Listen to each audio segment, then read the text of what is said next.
在地新闻继续要来讲地方的小经济创造大收益。今仔日要介绍的是高雄美浓的面豆仔。8年前，美浓有不少种薰草的农民转型换种面豆仔，才来发现讲美浓的环境正适合面豆仔的生长。一年会当创造1亿2千万的产值。再加上这个面豆仔真好种，是青年回乡做农的好选择。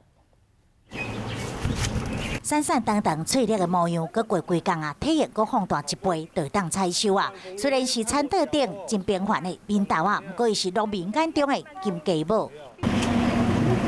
来到美浓的西山社区，种面豆的农民袂少，这是好山好水，品质真好，真侪高级的餐厅拢抢买爱。这个就鼎泰丰的标准，叫四安呢，有看到吗？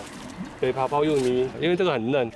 市场上的面豆啊，就属于美浓的产量上丰收，陪伴介绍嘛，带予农民可观的收入。一担的产值想袂到，会当高达1.2亿。就当季节5成的面豆啊，拢是来自美浓。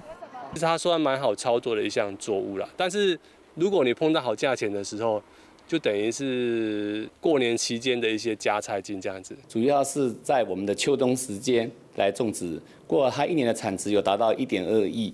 早期美浓地区买少农民拢种薰草，不过已经拢陆续转型，买少人拢改种面豆啊，才发现讲原来经济价值这么啊悬，敢若这面积就成长将近10倍。尤其在秋冬的时候，占整个市场的产量的一个50%以上，其实每年都带来给农民非常大的一个转型以后的一个农产的收益。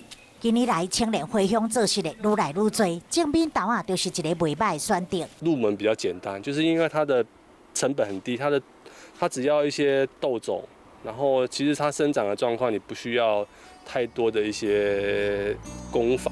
金条，农民更加爱这青青一条，撇开中部热天的采收期，选伫秋冬来种，成功拍开市场，已经正做美浓的新绿金。